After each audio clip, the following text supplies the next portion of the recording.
बिस्मिल्लाहिर्रहमानिर्रहीम। नाज़रीन, आज हम बात करेंगे सिर्फ इल्ज़ामात की नहीं, बल्कि हम बात करेंगे फ़ॉरेंसिक शवाहिद की, हम बात करेंगे अक़वाम मुत्तहिदा की रिपोर्ट्स की, और हम बात करेंगे आलमी इदारों की तस्दीक शुदा हक़ाइक़ की।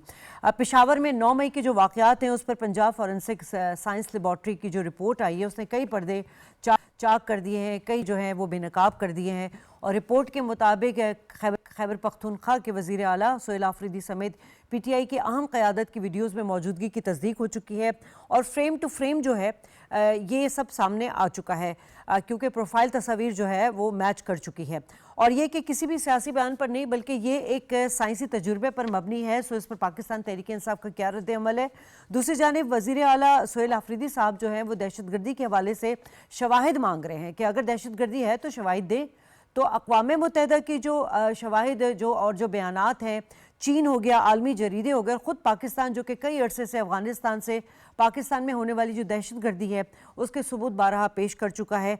तो ये क्या सोहेल आफरीदी साहब की नज़र से नहीं गुजरा है, ये भी सवाल उठाएंगे। और सवाल ये है कि उनकी ये जो लाइल्मी है इसको क्या कहा जाए, या ये जानबूझकर कोई कौमी बयानी को कमज़ोर करने की कोशिश की जा रही है। और सबसे अहम जो हम बात करेंगे आज वो ये कि 9 मई और दहशतगर्दी पर पाकिस्तान तहरीक इंसाफ का जो मौक़िफ़ है वो रियासत के साथ है या रियासत के ख़िलाफ़। हमारे साथ जो मेहमान मौजूद हैं उनका मैं तारुफ़ करा दूं। मेरे साथ इस वक्त पाकिस्तान इंसाफ से मेरे मोहतरम मेहमान काजी अहमद अकबर साहब मौजूद हैं। हमारे साथ पाकिस्तान मुस्लिम लीग नून से सेनेटर बहरामंद नुंगी साहब मौजूद हैं। अहमद मंसूर साहब सीनियर तज़्कियाकार अक्सर हमारे शोज़ का हिस्सा बनते हैं, आज भी मौजूद हैं। तीनों मेहमानों को खुश आमदीद कहूँगी। काजी अहमद साहब, इंट्रो सुन के तो आप यकीनन समझ ही गए होंगे कि आज हमारा जो है वो डिबेट किस चीज़ पर होनी है। सर, अब ये जो पंजाब फॉरेंसिक साइंस लेबॉर्ट्री की जो रिपोर्ट है इस पर आप लोग का क्या रद्द अमल है? आप इसे मतलब आई मीन कि आप लोग इसको अब भी सियासी इंतकाम के से ही तशबीह दे रहे? बिस्मिल्लाहिर्रहमानिर्रहीम। इसमें तो कोई शक ही नहीं है जी कि ये है ही सारा एक सियासी इंतकाम है। इसकी मैं आपको एक दो शवाहिद दे देता हूँ। पहली बात तो ये है कि हमारे पास ऑलरेडी KPFSL मौजूद है, यानी कि KPK की जो फॉरेंसिक साइंस लेबॉर्ट्री है वो मौजूद है। तो YZ के ये रेडियो पाकिस्तान पेशावर का जो केस है इसकी फॉरेंसिक्स के लिए, और अगर फोटोमेट्रिक्स की भी बात कर ली जाए तो फोटोमेट्रिक्स के लिए इसको लाहौर भेजना क्यों इतना इंपॉर्टेंट था, जबकि फोटोमेट्रिक्स की फैसिलिटी जो बेसिक फैसिलिटी है वो तो KPK में मौजूद है पेशावर में, तो वहां से भी हो सकती थी। दूसरी बात यह है कि किसी की प्रोफाइल पिक, आप मेरी सोशल मीडिया से प्रोफाइल पिक उठा लें और उसकी फोटोमेट्रिक्स करवा लें तो उसकी लीगल कोई हैसियत नहीं है। लीगल हैसियत होती है जब आपकी शनाख्त परेड होती है। शनाख्त परेड में आपकी जो तस्वीर सामने आती है उसको बेसिकली आपका जो एविडेंस होता है उसके साथ उसको मैच किया जाता है फॉरेंसिक लैब में जाके, जिसे फोटोमेट्रिक्स कहते हैं। हाँ। और उसके बाद उसकी कॉन्फर्मेशन होती है। तो लिहाजा ये, और फिर लेकिन काजी साहब अगर आप इसको बगौर देखें, अगर बगौर इसका जायजा लें तो ये तो फ्रेम टू फ्रेम मैच हो चुकी है ना। अब इसको भी आप लोग, ये जो साइंस लेबॉर्ट्री की जो फॉरेंसिक रिपोर्ट है, आप इसको भी अब यही कह रहे हैं कि हमारे साथ जो है ये विक्टिमाइज किया जा रहा है, हमें पॉलिटिकल विक्टिमाइज किया जा रहा है। सर, इससे आप लोग की क़यादत क्यों इनकार कर रही है? नहीं, देखें, आपके कहने और मेरे कहने से फर्क नहीं पड़ता ना। फर्क तो बात तो वो है जो शवाहिद की बुनियाद पे होगी। तो मैंने दो बातें तो आपको बता दी कि एक लैब पेशावर में मौजूद है। व्हाट वाज द नीड कि रेडियो पाकिस्तान के केस की जो फोटोमेट्रिक्स हैं या उसके जो फोरेंसिक्स हैं वो लाहौर भेजी गई। नंबर 2 ये है कि आपने कोई शनाख्त परेड नहीं की जबकि लोग तो शामिल तफ्तीश थे। तीसरी बात यह है कि KP के CM और जो हमारे तैमूर झगड़ा साहब हैं, इन दोनों को तो ऑलरेडी इन केसेस से आज़ाद कर दिया गया है, इविक्ट कर दिया गया है। चौथी बात यह है कि कहाँ पे ये लैब कहती है कि जी ये फलाने दिन की और फलाने वक्त की फोटो है। ये देखें, सबसे इंपॉर्टेंट बात तो यही है। तैमूर जफर झगड़ा का क्लेम क्या है? वो कहते हैं कि ये जो मेरी फोटो के जो फोटोकोमेट्रिक्स या फोरेंसिक करवाई गई, ये वो वाली फोटो है जो कि मेरी इस्लामाबाद की। और वो कह रहे हैं कि अगर आप उसको गौर से देखें तो उस गाड़ी से पीछे इस्लामाबाद की बिल्डिंग्स नजर आ रही हैं। इसी तरीके से CM साहब की जो है वो इन्होंने जमान पार्क की उठा के और वो उसकी फोटोमेट्रिक्स कर दी है। तो ये बड़ा इंपॉर्टेंट है कि कहीं भी फोरेंसिक्स में ये नहीं लिखा हुआ कि ये रेडियो पाकिस्तान पे जब हमला हो रहा था, मिसाल के तौर पे 2:10 पे, तो ये तस्वीर 2:14 की है और ये वहां की उसकी लोकेशन वहां की है। ऐसा कुछ भी नहीं है। हाँ। ये तो इस तरीके से है कि जिस तरह आपकी या मेरी फोटो भेज दी जाए कि जी इसको फ्रेम टू फ्रेम जो है वेरीफाई कर दें। सर, एक तो ये बड़ा मसला हो गया। मतलब अब जहां से आप लोगों ने मुकरना हो ना, वहां पे आप एआई कह दें या फिर आप कहें कि इसको जनरेट किया गया है।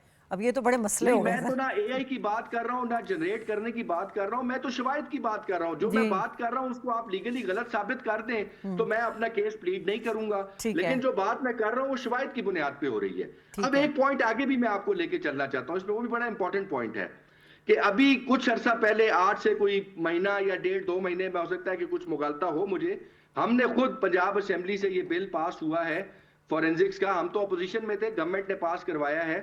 और वो जो एक्ट पास हुआ है उसमें पहली दफा ऐसा हुआ है कि इख्तियारात डीजी से लेके और चीफ मिनिस्टर पंजाब को दे दिए गए हैं। और चीफ मिनिस्टर पंजाब को ये अथॉरिटी दी गई है कि आप अपने नीचे 13 रुकनी कमेटी तश्कील दें। ठीक अब वो है। पहले तो कानून ये कहता था कि डीजी जो है वो एक्सपर्ट होगा फॉरेंसिक्स का, अब वो वाली शिक जो है वो खत्म हो चुकी हुई है। अब सीएम अपनी मर्जी से अपने नीचे एक्सपर्ट्स भी रखेंगी और अपनी गवर्नमेंट के लोग भी रखेंगी। तो 13 में से 9 लोग जो है इस टाइम उस कमेटी में, ठीक है, वो जो कॉन्स्टिट्यूट की गई है इस एक्ट के तहत, 9 लोग ठीक, जो है पीएमएलएन के हैं। ठीक। अब आप मुझे बताएं कि वहां पे अगर आप पॉलिटिकल विक्टिमाइजेशन नहीं होगी तो आप क्या ठीक एक्सपेक्ट है कर सर, रही हैं कि वहां पे मैं जरा कानून की हुकूमत बात का की भी जाएगी? मौकफ ले लूं और सर। एक वो केस जो पेशावर का है ठीक हो उसका गया फैसला लाहौर में सर, किया आपका जाएगा, तो पॉइंट आ उसमें गया। क्या बहरमन क्या तुंगी नहीं है। साहब, अब क्या वजाहत देंगे सर आप इसकी, क्योंकि प्रोफाइल तस्वीर तो मैच कर रही है, बट ये पाकिस्तान तहरीक इंसाफ और हमारे मेहमान काजी साहब जो है इसको फोटोमेट्रिक्स और कह रहे हैं कि ये तो एक हमें पॉलिटिकल विक्टिमाइज किया जा रहा है। इसकी वजाहत क्या है सर हुकूमत के पास? रहीम, शुक्रिया शाजिया। देखिए, मेरे भाई ने जो पीटीआई के साथी है उसने जिस अंदाज से जो फ्रांसिक्स फोटोज की और लेबॉर्ट्री की तशरीह की, आज आप देख रहे हैं कि सीएम जो है पाकिस्तान की तारीख का सबसे नालायक तरीन चीफ मिनिस्टर ने आज हीरोइन की और मंशियात की स्मगलिंग को तिजारत का नाम दिया और उसने कहा ये तिजारत है। तो मेरे भाई काजी साहब भी ये कोशिश करते हैं अवाम को गुमराह करने की कि फ्रांसिक लेबॉर्ट्री लाहौर में क्यों, पेशावर में क्यों नहीं। बात लेबॉर्ट्री की नहीं है कि वो इस्लामाबाद में क्यों है, लाहौर में क्यों है या पेशावर में क्यों नहीं है। बात है मौजूदगी की उस जुर्म में जो कि सीएम जो सुहेल अफरीदी है वो रेडियो पाकिस्तान की बिल्डिंग को जलाने में मुलविस हैं और वो तारीख भी गवाह है, अवाम भी गवाह है और आज उसकी रिपोर्ट से साबित हो गई कि ये उसी वक्त उस जुर्म में मुलविस है। तो मैं समझता हूँ कि ये जो जिस अदालत में इसके हक में फैसला आता है वो अदालत सही होता है, वो जज भी सही होता है। और अगर जिस अदालत में इसके खिलाफ फैसला आता है तो वो जज को भी गाली मिलती है और अदालत को भी गाली होती है। उस जज के खिलाफ बाहर दुनिया में अगर वो मिलते हैं तो उसके खिलाफ प्रोपेगेंडा कर दे।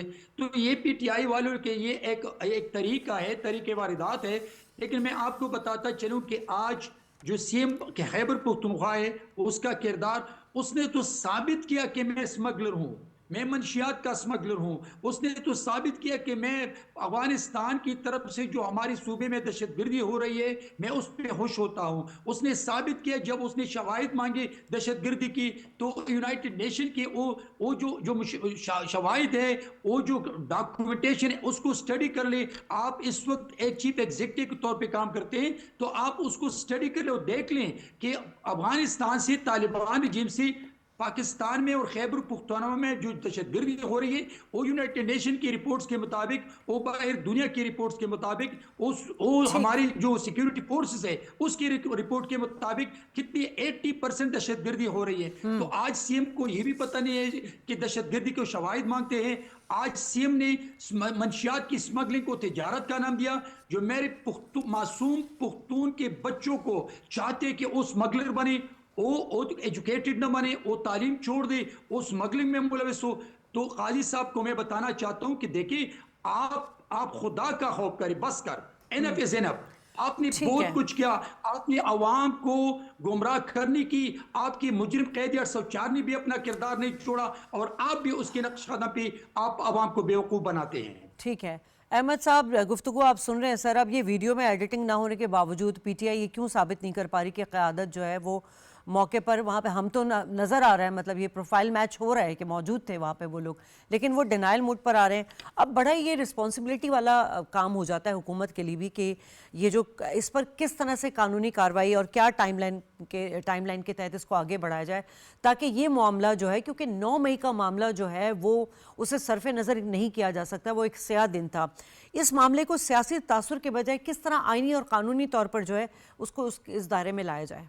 देखें शाजिया खान साहबा, ये बहुत ही संजीदा जो एविडेंस है जो सामने आए हैं, इसको आप एक सियासी बयान के ज़रिए इसको मुस्तरद नहीं कर सकते। जैसे मोहतरम काजी साहब कह रहे हैं कि लेबॉर्ट्री तो पेशावर में है और साथ ये भी बात कर रहे हैं कि वो वहाँ पे नहीं, जो भी सारा ये सारे अदालतों में साबित करने हैं मामला। लेकिन मैं यहाँ ये दो जो नुकात हैं ये बता दूं कि मेरी खुद जो वज़ीर आला सुहेल आफरीदी है उनके साथ हमारी सहाफ़ियों की मुलाकात हुई थी, मैं मौजूद था वहाँ पे। उन्होंने ये कहा था कि हमारे पास ये नहीं है फोरेंसिक लैब, पंजाब में है और हमें वहाँ भेजने पड़ते हैं। उन्होंने खुद ये एडमिट किया था और कहा था कि मैंने आते ही ऑर्डर किया है कि इसके लिए फंड्स जो हैं वो रखे जाएं। अब या तो वज़ीर आला को ज़्यादा बेहतर पता है या काजी साहब को पता है। दूसरी बात, ये कोई वफाकी हुकूमत ने अगर भेजी होती ये जो वीडियोज़ हैं तो हम समझ भी, हम कहते हैं कि ये सियासी इंतकाम है, उनको फंसाया जाना मकसूद है, उनके मुखालफीन है सियासी, कोई भी उसकी हम रीज़न दे सकते हैं। ये तो पेशावर पुलिस ने खुद भेजी है पंजाब की जो इस फोरेंसिक साइंस लेबॉर्ट्री के पास ये 16 वीडियोज़ हैं और एक यूएसबी में उन्होंने भेजी। फिर इसका मतलब ये है बस साहब कि पेशावर पुलिस ने सियासी इंतकाम ले लिया है सुहेल आफरीदी साहब। और देखें ये सिर्फ ये तो एक एविडेंस है, फिर इसके क्रॉस यकीनी तौर पे वेरिफिकेशन और भी एग्जामिनेशन होगी।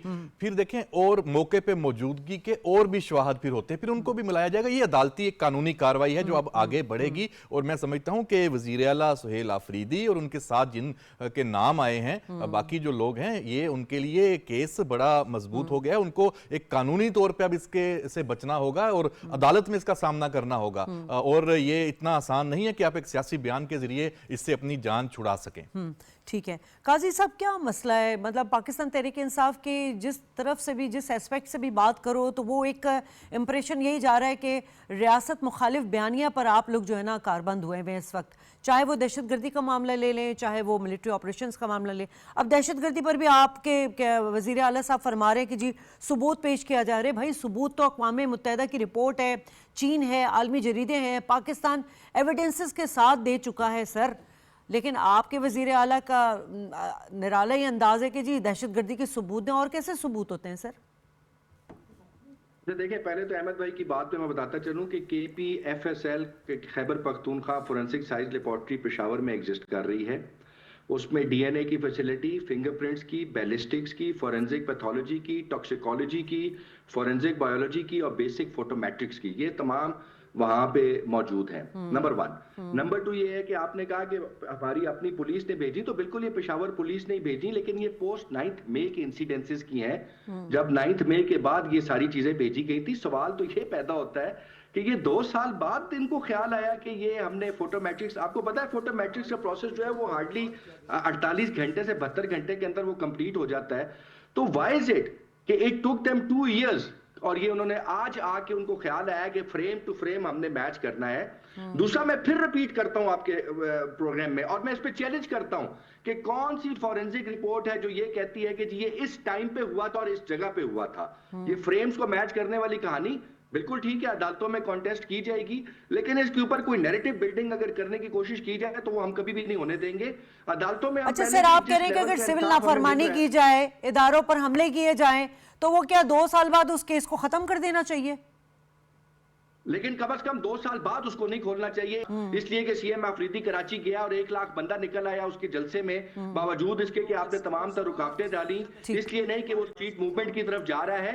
दूसरी बात यह कि आप बार बार कह रही हैं कि रियासत मुखालिफ बयानिया, क्या मैं बैरमान तंगी साहब से भी ये पूछना चाहता हूं, अहमद भाई से भी ये सवाल करना चाहता हूं, आप तो तजियाकार हैं, न्यूट्रल हैं, कि जब हमने KP के असेंबली में जिरगा बुलाया तो क्या उसमें PMLN के लोग नहीं थे? या तो ये इनकार कर दें कि नहीं थे, या ये उन लोगों को डिसोन कर दें जो उस जिरगे में आए थे। अगर ये इनकार भी नहीं कर सकते, उनको डिसोन भी नहीं कर सकते, तो फिर उस बयानिए का क्या होगा जो एक जॉइंट स्टेटमेंट सामने आई जिसमें ये कहा गया कि हमें इस सूबे में किसी किस्म का फौजी ऑपरेशन नहीं चाहिए, हमें मुज़ाकरात चाहिए, हम मजीद अपने लोगों को डिस्प्लेस नहीं होने देंगे। चलिए इसका जवाब तो ये बहरमन साहब देंगे, लेकिन सर इसका भी आप जवाब दे दें जो मैंने सवाल किया है कि सोहेल आफरीदी साहब को दहशतगर्दी के कौन से सबूत चाहिए। सर अक़वाम मुत्तहिदा 600 से ज़ायद सिर्फ 2025 में रिपोर्ट कर चुकी है कि हमले हुए हैं। देखिए, मैंने उनकी ये स्टेटमेंट नहीं सुनी कि उन्होंने सबूत मांगे हैं। जब दहशतगर्दी का कोई वाकया होता है ना, तो वो किसी को किसी की सबूत देने की जरूरत नहीं होती, वो पूरी कौम देख लेती है, वो सबके सामने आ जाता है। इसलिए मुझे नहीं पता कि सीएम साहब ने, मैं उनका तर्जुमान नहीं हूं, ये मैं आपसे वो बात कर सकता हूं जो पीटीआई के हवाले से। आपकी हुकूमत है, वहां के चीफ मिनिस्टर हैं वो। हम इस चीज पे बड़े क्लियर हैं, हम इस चीज पे बड़े क्लियर सर, आपको ये पता है कि उन्होंने स्मगलिंग के लिए ट्रेड के हवाले से कोई बात नहीं, तमाम सियासी जमातों ने दिया था, हम उसी पे मुत्तफिक हैं और हम उन तमाम जमातों के साथ इत्तफाक करते हैं। हाँ, अब वो जमातें कह दें कि जो रिप्रेजेंटेटिव्स उस जिरगे में आए थे वो हमारे लोग नहीं थे, तो वो फिर एक अलग बात है। अदरवाइज मेरे ख्याल से मुत्तफिका बयानिया आ चुका हुआ है, इसमें कोई रियासत मुखालिफ बयानिया नहीं है। खुदा ना खास्ता पाक फौज जितनी पीएमएलएन की है उससे ज्यादा पीटीआई की है, उससे ज्यादा फजल रहमान की है, उससे ज्यादा पीपल्स पार्टी की है। अगर आप ये कह रहे हैं कि जी मुझे वजीर आला सोहेल आफरीदी का ये स्टेटमेंट नहीं पता कि वो दहशतगर्दी के सबूत मांग रहे हैं, मगर आपको ये पता है कि जी वो उन्होंने स्मगलिंग के हवाले से कोई ट्रेड की बात नहीं की है, तो आपको ये भी पता होगा सर कि इस वक्त अफगानिस्तान में जो मौजूद नूर वली हैं, गुल बहादुर, दीगर जो सरगना हैं पाकिस्तान टीटीपी के, उनके जो स्टेटमेंट हैं, उनके जो हमले वहाँ से किए जाते हैं उस पर खामोश रहते हैं। मिलिट्री ऑपरेशंस की बात की जाती है सर, उस पर आप लोग अगेंस्ट बयान दे रहे होते हैं कि जी मिलिट्री ऑपरेशन यहाँ पर नहीं होगा। इससे तो वही इंप्रेशन जा रहा है ना कि आप लोग दहशतगर्दों के लिए कोई नर्म गोशा रखते हैं। बॉर्डर्स तहरीक इंसाफ की हुकूमत के पास नहीं है, बॉर्डर्स फेडरल गवर्नमेंट के पास है। बॉर्डर्स पे अगर कोई स्मगलिंग हो रही है तो वो भी फेडरल गवर्नमेंट ने रोकनी है।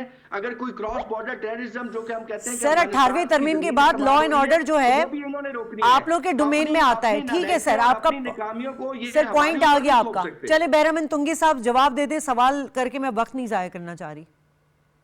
देखिए काजी साहब जिस अंदाज से कौम को आपके चैनल की तवज्जो से गुमराह करने की नाकाम कोशिश करते हैं, ये सबसे काजी साहब सबसे पहले ये बताएं कि टीटीपी दहशतगर्द तंजीम है कि नहीं है। फिर ये बताएं कि आपकी चीफ मिनिस्टर ने, जो एक नालायक चीफ मिनिस्टर है, क्या उसने मिलिट्री ऑपरेशन की मुखालिफत की कि नहीं। आप तीसरा सवाल मेरा काजी साहब से ये है कि आप सिक्योरिटी फोर्सेस के साथ और मरकजी हुकूमत के साथ खैबर पुख्तनख्वा से दहशतगर्दी के खात्मे के लिए बैठने के लिए आप तैयार है कि नहीं। चौथा मेरा काजी साहब से ये सवाल है कि आज एक दफा फिर 80% दहशतगर्दी जो इस वक्त सूबे में है, तो आफ्टर द 18 अमेंडमेंट्स आप मुझे ये बताएं कि आप किस चीज के जिम्मेदार है। 4-5 करोड़ अवाम के जो चीफ एग्जीक्यूटिव हैं वो आज 3 महीने पूरे होने को है, लेकिन आज वो जलसे करते हैं, आज वो दौरे करते हैं, आज जो गाली गलोच करते हैं, वो क्रिटिसिज्म करते हैं। उसने किसी भी जगह पे ये साबित करने की कोशिश नहीं की कि मैं एक रिस्पॉन्सिबल चीफ एग्जीक्यूटिव हूँ, मेरे ऊपर जिम्मेदारी है 4-5 करोड़ अवाम की। बेशक आप अपनी लीडर की कानून और आइन के दायरे में उसकी रिहाई के लिए काम करे, स्ट्रगल करे, ये आपकी एक मॉरल पॉलिटिकल रिस्पॉन्सिबिलिटी बनती है। लेकिन क्या वोट इसलिए मिला है कि आप मुजरिम कैदी 804 की रिहाई के लिए अडियाला जेल पे अटैक्स कर ले, हमले कर ले, ताले तोड़ने की बात करें, आप वहां पर मतलब कि इलीगल ऐसे काम कर ले कि आप इन हो सोशल मीडिया में और इलेक्ट्रॉनिक्स मीडिया में, या आपने यहाँ पेशावर में बैठकर अवाम की सेहत की और तालीम की बात की है। देखिए काजी साहब, आप ये मत सोचे कि अवाम मजीद आप बेवकूफ़ बना सकते। अवाम अभी होशियार है, वो आपके ड्रामाबाजी से, वो आपकी चीफ मिनिस्टर के ड्रामाबाजी से, आपके मुजरिम कैदी 804 के जराइम से वाकिफ हैं। और आप अगर कहते हैं कि पाक फौज जितने इन लोगों की है हमारी भी है, यही तो हम आपसे रिक्वेस्ट करते हैं कि पाक फौज को तकसीम करने की कोशिश न करें। 9 मई के वाकयात में आपने मुजस्सिमे जलाए हैं, आपने जीजक्यू पे हमला किया है, आपने रेडियो पाकिस्तान को जलाया है, आपने दीर किला को जला के रख दिया है, आपने पाक फौज के खिलाफ पूरी दुनिया में टैक्सेस लगा के पाक फौज को तकसीम करने की नाकाम कोशिश की है, और यही वो सजा है जो मैं बार बार एक डिमांड करता हूं, मैं मुतालबा करता हूं कि मुजरिम कैदी 804 के खिलाफ आर्टिकल 6 लगा के उनको सजा मिलनी चाहिए, ताकि आइंदा पाक फौज के खिलाफ, सिक्योरिटी फोर्सेस के खिलाफ और ठीक है सर। पाकिस्तान के खिलाफ साजिश न करे।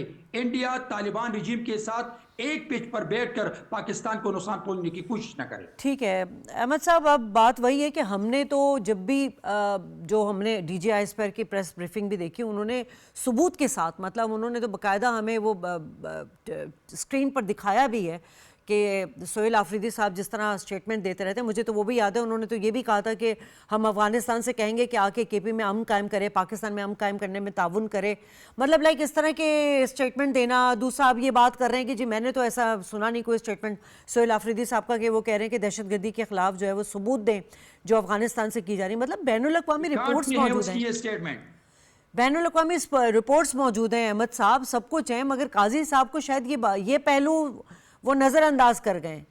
जी बिल्कुल, आज का ये हॉट इशू है और अगर काजी साहब की नज़रों से नहीं गुजरा तो बिल्कुल इनको देखना चाहिए, सोशल मीडिया भी देख लें। और वैसे भी अभी इन्होंने बात की है कि हम ये बयानिया नहीं बनने देंगे। बिल्कुल, पीटीआई की असल ताकत ही यही है कि वो अपनी मर्जी का बयानिया है, उसके ऊपर वो चलाती है, वो जो हकायक होते हैं उससे हट के। और यहाँ देखें, मैंने तो कभी नहीं देखा कि एक वज़ीर आला चीफ एग्जीक्यूटिव सूबे का हो, वो अपने मुल्क की बात करने की बजाय दूसरे मुल्क की का वो केस लड़ने की वो कोशिश कर रहा हो। ये कहना कि अफगानिस्तान का पाकिस्तान की दहशतगर्दी में कोई सहूलतकारी का किरदार नहीं है, ये हमारा जो कौमी बयानिया है दहशतगर्दी के खिलाफ जंग के हवाले से, ये उस पर एक आप समझ लें कि हमला है। ये बड़ा अफसोसनाक, और इसकी इसी वजह से हर जानिब से इसको अच्छा नहीं समझा जा रहा। और देखें किसको नहीं पता कि अफगानिस्तान में, जैसे आपने DGISPR की प्रेस ब्रीफिंग की बात की, इसके अलावा भी आप देख लें अक़वाम मुत्तहिदा में जो रिपोर्ट्स हैं, क्या अफगानिस्तान में दहशतगर्दों की जो पाकिस्तान पे हमलावर हैं, जो TTP के दहशतगर्द हैं, जो BLA के दहशतगर्द हैं, जो खारजी नूर वली महसूद से लेके बशीर ज़ेब और जो दीगर उनके जो सरगना हैं, क्या वो अफगानिस्तान में मौजूद नहीं है? क्या पाकिस्तान ने उनके जो एक्शनेबल इंटेलिजेंस हैं वो शेयर नहीं की? हमने कितने अहदाफ वहाँ पे जो उनके ठिकाने हैं, वो हिजबुल जो हरार है, जमातुल हरार, उसके ठिकाने तबाह नहीं वहां पे किए?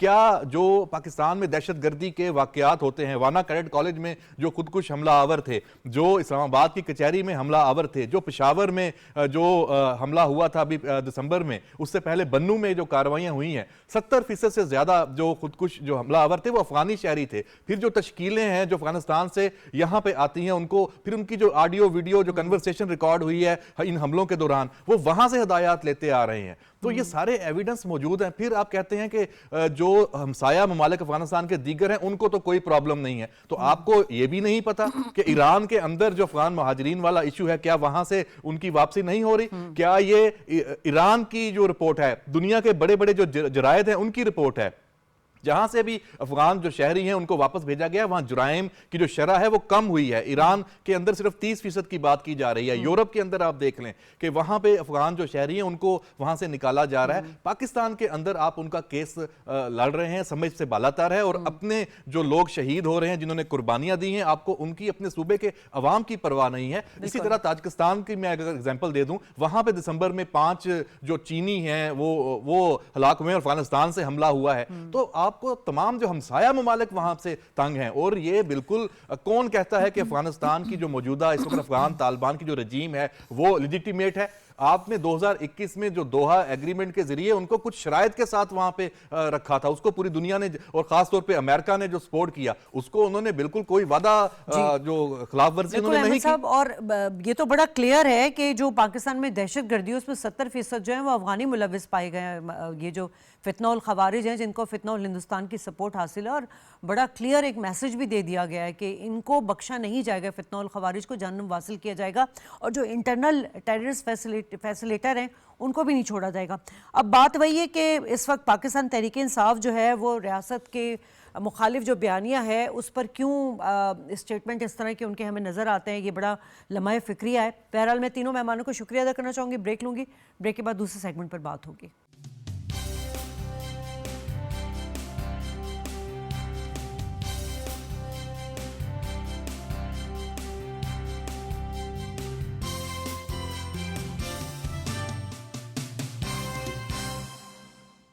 वेलकम बैक नाज़रीन। और भारत जो ख़ुद को दुनिया का सबसे ज़्यादा जमहूरी मुल्क कहलवाता है, रीजनल पावर के हवाले से अपने आप को ज़िम्मेदार करार देता है, मगर असल में हकीकत यह है कि मोदी सरकार इस वक्त बदनवानी, नाकाम सफारतकारी और मिलिट्री मॉरल डेक्लाइन में जो है वो उसकी अलामत बन चुकी है।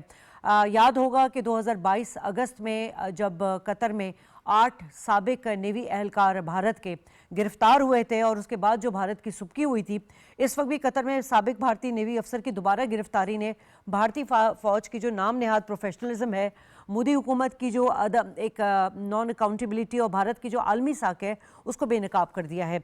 यही नहीं, इंडियन एक्सप्रेस की तस्दीक के बाद ये भी वाज़ेह हो चुका है कि भारतीय फ़ौज महज अंदरूनी करप्शन ही नहीं बल्कि आलमी सतह पर हजीमत का शिकार भी है। अब सवाल ये है कि सरकार मोदी जो है वो भारतीय फ़ौज की बदनवानी छुपाते छुपाते अब दुनिया में तनहा हो चुके हैं, और क्या ये गिरफ्तारियां भारत की अस्करी और अखलाकी दिवालियापन का खुला सबूत नहीं? इसी पर बात करेंगे।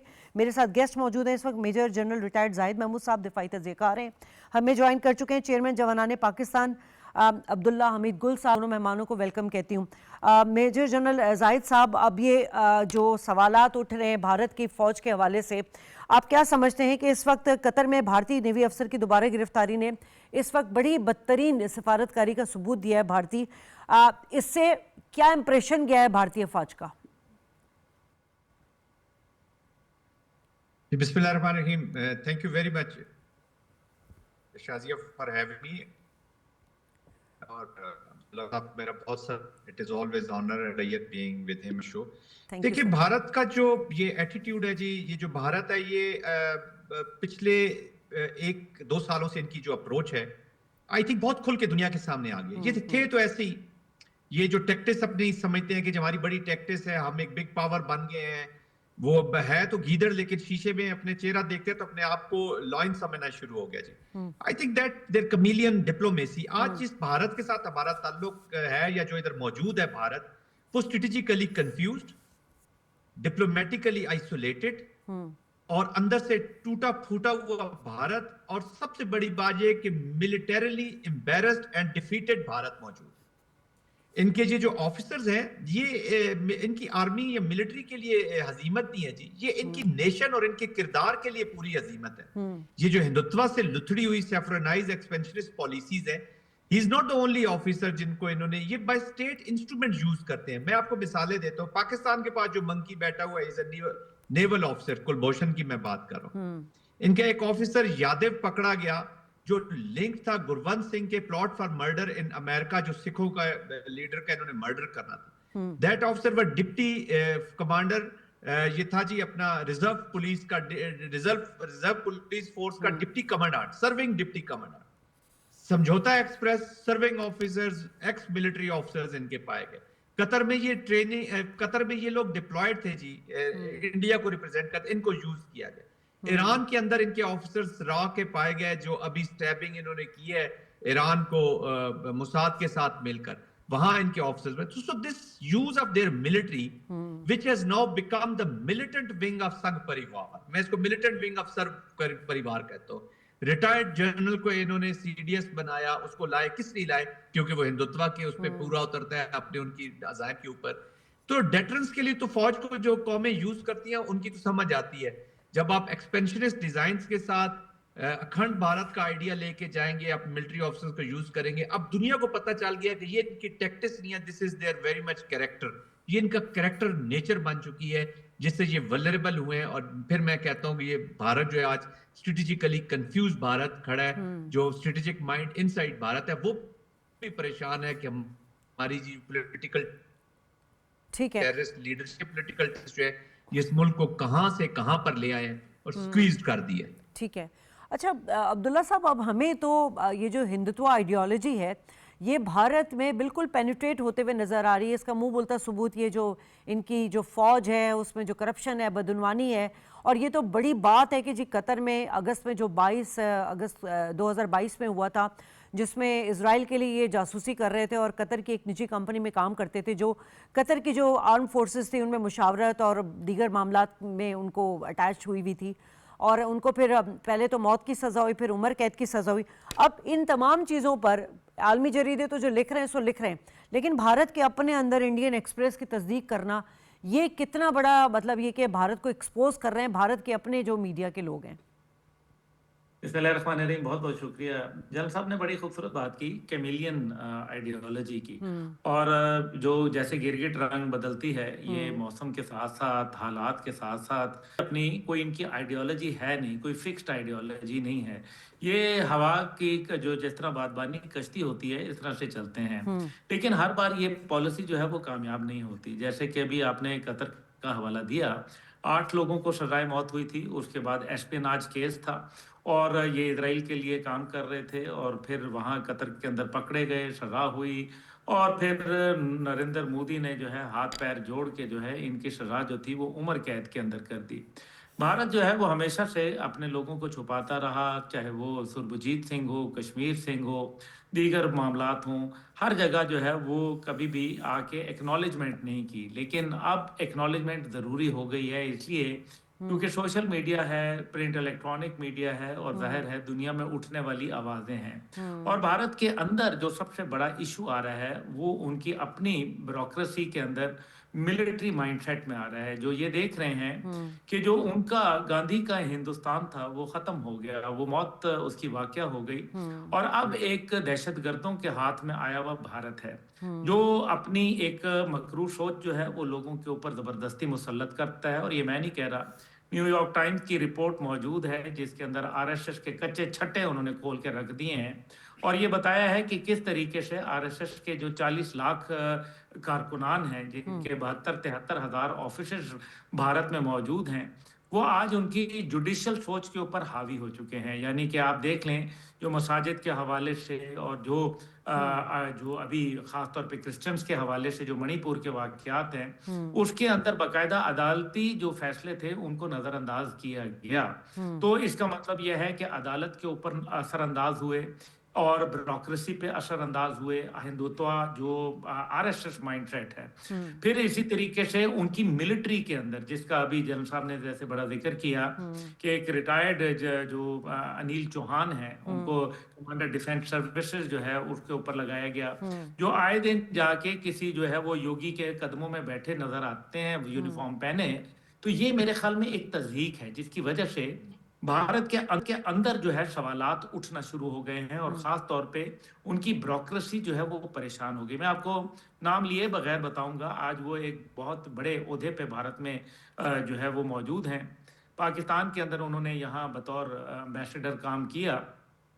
उन्होंने मुझे बोला कि हमारे अंदर बाकायदा ब्यूरोक्रेसी के अंदर ये एक सोच पैदा हो गई है कि नरेंद्र मोदी भारत तोड़वा देगा क्योंकि उसकी जो पॉलिसी है वो इंतहाई खतरनाक है। तो वो नेहरू और गांधी के हिंदुस्तान को ले डूबेगा, ये उनके अल्फाज हैं। और आज मुझे वो अल्फाज उनके याद आ रहे हैं कि वो बिल्कुल दुरुस्त है। और इस पे उन्होंने कहा कि हमारे जो ब्यूरोक्रेटिक चैनल्स हैं उनके अंदर एक तशवीश की लहर है और जाहिर है ये तशवीश जो है वो उनके मिलिट्री माइंडसेट के अंदर भी मौजूद है, जिसकी मिसाल जो है वो आप देख लें कि किस तरीके से नदरन कमांड ने जो है वो उनसे जो है वो किनारा किया और दौरान जंग जो है वो भारतीय पॉलिसी को रिजेक्ट किया। साथ ही साथ जनरल डीएस राणा की मिसाल आपके सामने मौजूद है, air vice chief of air staff SP Dharkar की मिसाल मौजूद है, जिन्होंने इस हिंदुत्व सोच को, इस एग्रेसिव सोच को, इस दहशतगर्दाना पॉलिसी को, सैफरॉन टेररिज्म को जो है वो रिजेक्ट किया। और आज जो है वो यही सवाल जाहिद साहब कि हमें इंडियन आर्मी में जो सेफ्रनाइजेशन नजर आ रही है, जो उनकी हिंदुत्व आइडियोलॉजी है,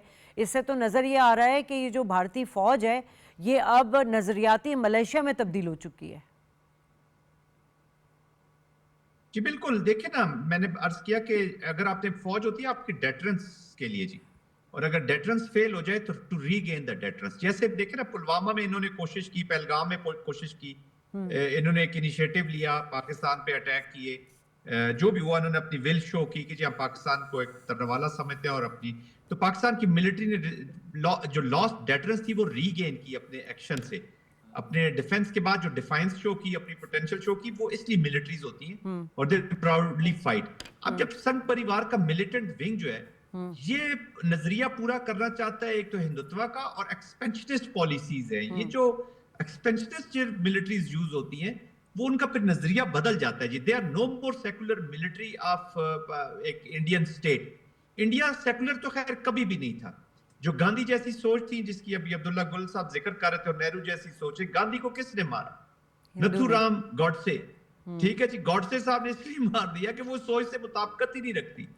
पाकिस्तान की एग्जिस्टेंस क्यों उनको पसंद नहीं आती? कि वो कहते हैं यार कल भी तो हमने इसको अभी कैप्चर करना पड़ेगा, हाँ, वापस इसको अपने फोर्स में लाना पड़ेगा, बांग्लादेश को वापस फोर्स में लाना पड़ेगा। तो उसके लिए इनको क्या चाहिए? फ्रिक्शन। अपने इंटरनल क्या चाहिए? नफरत, ब्लड एंड हेट। ये जरूरत है उनकी टू इम्प्लीमेंट दीज पॉलिसीज। और जैसा कि मैंने कहा कि उनकी मिलिट्री अब पोलिटिसाइज इतनी हो चुकी है कि वहां की अभी जो ग्रोथ है, उनके मिलिट्री ऑफिसर से जो हमें इतलात आती हैं, या जो उनके कई ट्रैक टू में लोग आते हैं या कहीं भी हमें मिलते हैं, तो वो कहते हैं कि अब जो मिलिट्री की जो प्रोग्रेस है, वो अगर आप हिंदुत्व सोच के अलाइंड है तो आप प्रोग्रेस कर सकेंगे, और वरना आपकी कोई रिप्रेजेंटेशन मिलिट्री में आप आगे प्रोग्रेस नहीं करने लगी फ्रॉम द माइनॉरिटीज। मुसलमानों के बारे में जो उनकी सोच है, आउट ऑफ 545 लोकसभा पार्लियामेंटेरियंस के 24 are Muslims, none from Bharatiya Janata party. 4 के 5 इनके क्रिश्चियंस हैं, none from Bharatiya Janata party. ये उनकी रिप्रेजेंटेशन है। वो सेकुलर जो है वो तो खत्म ही हो गया। तो अच्छा है, मैं तो कहता हूं कि मोदी साहब से और अगला बदबूदार है, अल्हम्दुलिल्लाह पाकिस्तान और मजबूत होगा उससे। बिल्कुल और ऐसे ही है। इंडिया का ये देखें फ्रेगमेंटेशन शुरू हो चुकी है। मणिपुर आप स्टडी कर लें, ईस्टर्न स्टेट में चले जाएं, कश्मीर ऑलरेडी आपके सामने है, और पंजाब जो है ये 1984 का जो रंग है ना गोल्डन टेम्पल का, ये अभी उतर रहा है, और उन दीवारों के खून के छींटे जो है वो भी इनसे हिसाब मांगेंगे। ये मैं आज आपको लिख के दे रहा हूँ।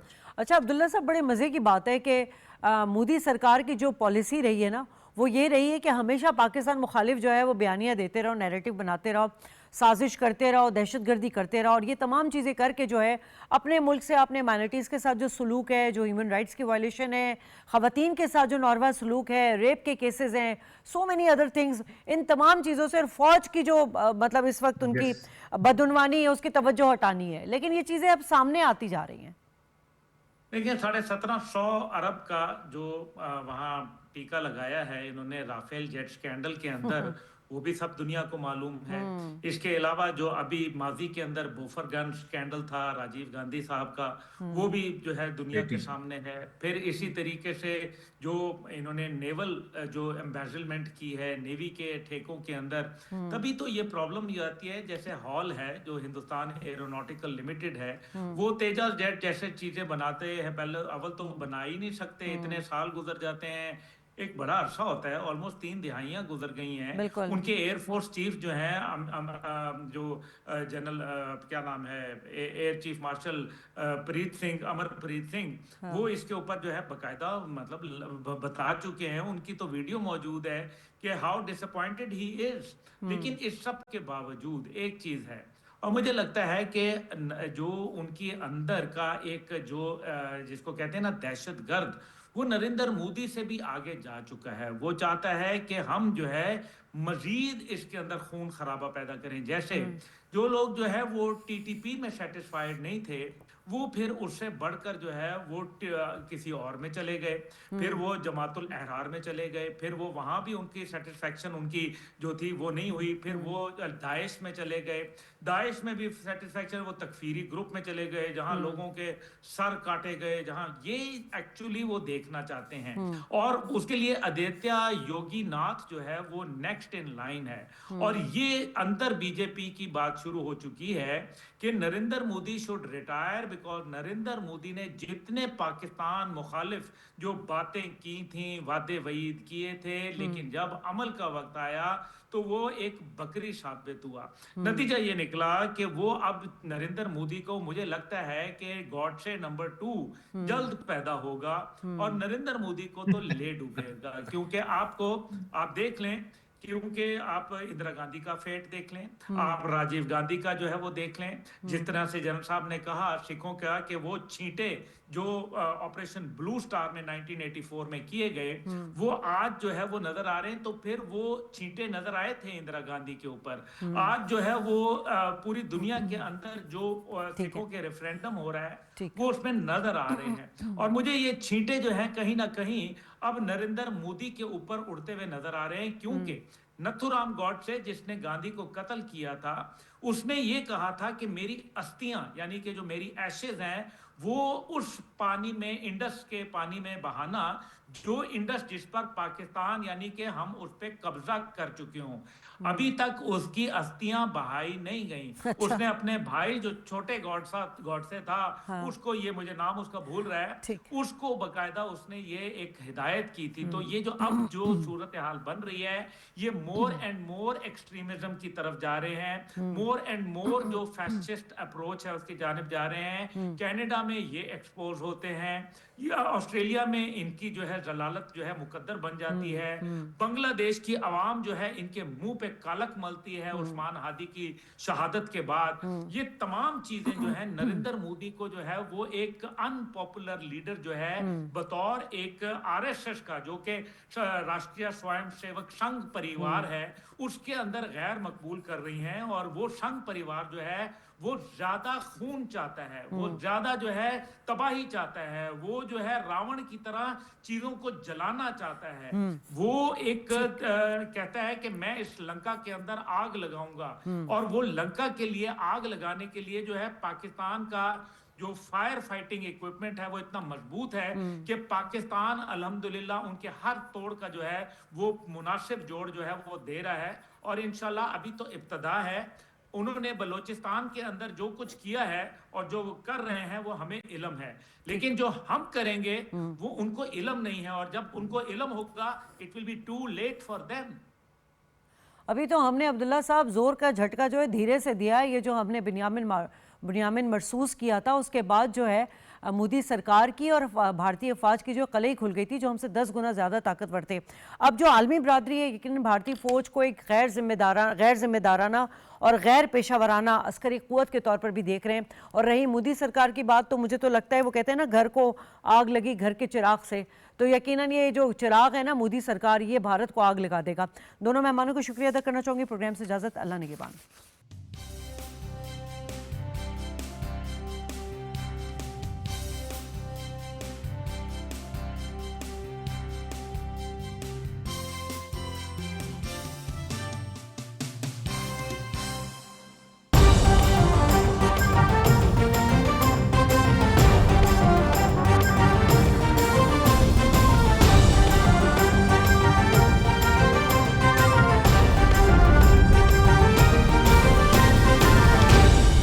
दुरुस्त हर वक्त।